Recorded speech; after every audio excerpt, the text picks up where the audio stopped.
After 8 chapters of concealing his identity, here in 8 through 10, Jesus is finally going to openly acknowledge his role as both Messiah and Son of God.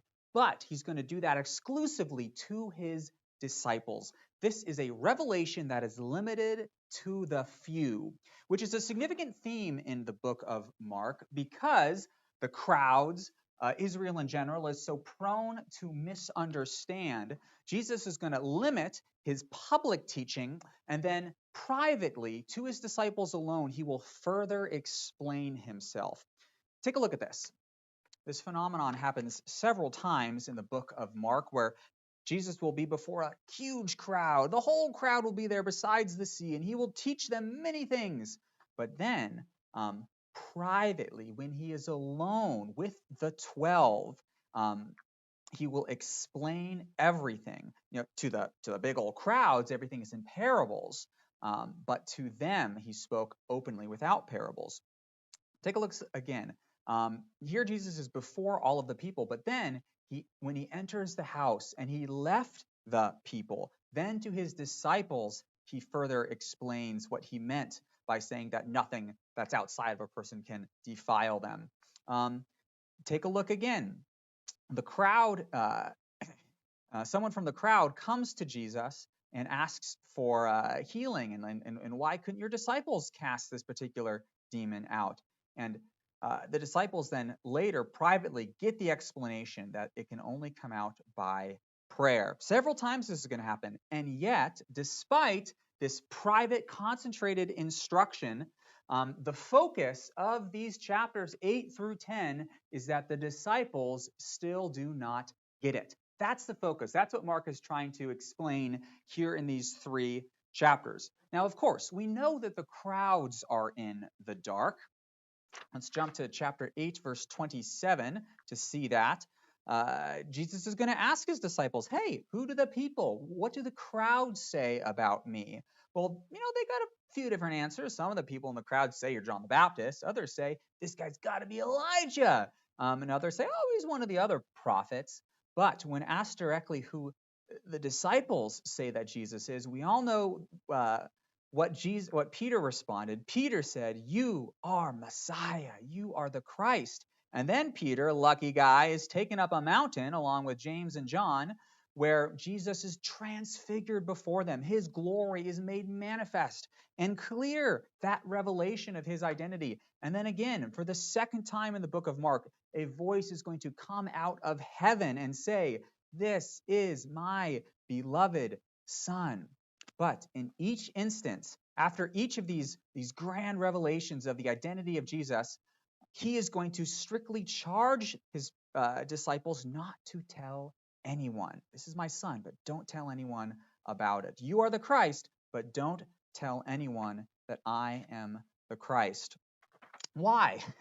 Let's answer this question again. It's because Jesus' mission is radically different than what was expected of him in Israel. And Jesus is going to share this radical mission with his disciples 3 times in these chapters. 1, 2, 3. 3 passion predictions where he predicts his coming death. And it's kind of fun. It's convenient for us. These passion predictions occur at 8:31, 9:31, and 10:31. Well, kind of 10:31. Take a look at this. Let's look at these passion predictions quickly here. So Jesus is going to say, don't tell anyone that I'm the Christ. And then immediately after that, after this revelation of his identity, Jesus began to teach that the Son of Man must suffer. He must suffer many things. And then again, let's go down to 9:31. He doesn't want anyone to know that he's here. For the reason is because he was teaching his disciples specifically. The Son of Man is going to be delivered over into the hands of men. They will kill him. 3 days he will rise. Now, 10:31. He's going to Jerusalem. The crowds were amazed, but to his disciples he said, the reason we're going to Jerusalem is so that the Son of Man can be delivered over into the authorities, where they will kill him, but after 3 days he will rise. However, each time, after each passion prediction, the disciples do not get it. They misunderstand Jesus' clear communication. A dying Messiah just does not compute in their heads. And Mark, he has structured this section, this central section of Mark, around the thick-headedness of the disciples, bracketing their misunderstanding of Jesus' teaching about his death with Jesus' healing of a blind man. What could the connection there be, I wonder? So here we have 3 conversations about Jesus' coming death and the discipleship related to that sacrificial death. 3 predictions, 3 misunderstandings, and then 3 corrections. But around that, we have 2 healings of blind men. Now, the first healing here in chapter 8, it's an interesting one, not recorded in the other Gospels. It happens in 2 stages. Look at this. Jesus is going to lay his hand on a blind man. And he's going to say, hey, did it work? Do you see anything? And he's going to say, well, kind of. I mean, I see some people, but they look like trees. They're not very clear to me. And it's only after Jesus laid his hands on him again that his eyes were open and he saw everything clearly. First healing is a 2-stage healing. Second healing, after this conversation about Jesus' death, a blind man comes up to Jesus again, proclaims, you are the Son of David, a critical admission, and then immediately, just like that, he recovered his sight and he followed. He saw and he followed after Jesus the Messiah, whom he knows as the Son of David. Now, the point here being, of course, who's blind in this section but the disciples? They are blind to Jesus' mission of self-sacrifice and humility. That doesn't compute in their head, and they require a second touch from Jesus in order for them to see who he truly is. Yes, Peter acknowledges you are the Christ, but he doesn't see how the Christ must carry the cross. Now, of course, they're going to get this second touch from Jesus after his resurrection, but more on that later. The focus here in these chapters is on discipleship, following after the master. And specifically, that master needs to reform his disciples' categories of greatness, so that when they conceive of greatness in their minds, they think of service and they think of self-sacrifice. And so here we have 3 passion predictions, 3 misunderstandings, and 3 discipleship lessons. And the first discipleship lesson is the most foundational. If anyone would come after me, Jesus says, let him deny himself, take up his cross daily, and follow after me. You must become like me in my death and sacrificing myself for the good of others. That's what it means to be great in my kingdom. But following that subject, the next 2 misunderstandings demonstrate how little Jesus' disciples understand of their own master. Let's look at discipleship lesson number 2, following the blindness of Jesus' disciples. So we're in chapter 9 here. And Jesus is going to say, hey, the Son of Man is going to be delivered. This is passion prediction number 2. They don't get it. They don't understand the saying. And then as they're walking through Capernaum, Jesus says, hey, what are you guys talking about? I heard you guys in a pretty heated discussion, because they were arguing with one another about who would be the greatest. Now, these disciples, they had already gone out 2 by 2 and preached throughout Israel, doing all these miracles. I can probably see these guys saying, how many people did you heal? I healed 3 people. There's this woman, she was paralyzed. Boom, she walked up. Did you do that? They're all like comparing, seeing who's the greatest. But Jesus says,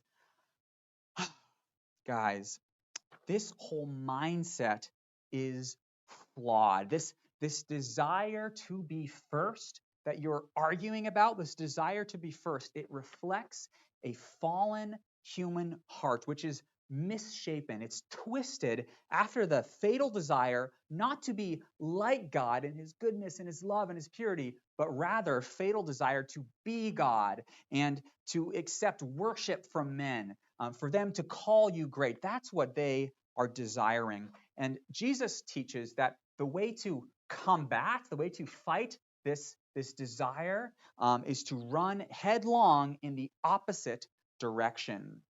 And look what he's going to say. This is an important phrase. He says that when he takes a child and he brings them in his midst, he says, you must be like this child. And if anyone would be first, if you have that misshapen desire in your heart, rather seek to be last, to be servant of all.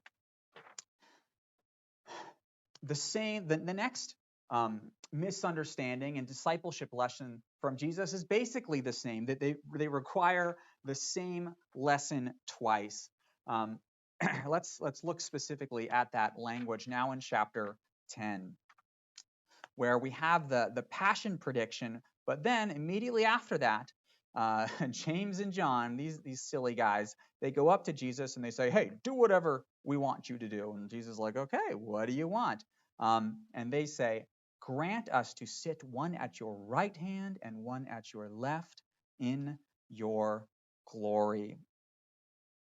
I mean, they clearly thought that Jesus was about to establish his physical kingdom on earth like any minute, right? They're heading to Jerusalem. They're going up to Jerusalem. That's the city of the king. Jesus is going to set up his kingdom, and we want to be your right hand and your left hand man. Grant that to us. Now, we know Jesus will establish his kingdom in Jerusalem someday. That's going to happen. But first, he must open the door for that kingdom so that those who are washed in his blood may enter in, following after their king. But this king, Jesus teaches here in this section, looks radically different than the Roman kings who claim the title of Son of God. You see, these Roman kings, they like to parade their dominance before other people, accepting accolades, requiring men to bow down before them, desiring to be great, right? Desiring to be first. But Jesus says, don't take these guys, the Roman emperors, don't take them as your model for leadership in the kingdom, but rather follow me in my example that I give you for leadership in the kingdom. Look what he says. You see, the Gentiles, they lord it over you. They exercise authority over people, desiring to be over them. But Jesus says, it shall not be so among you.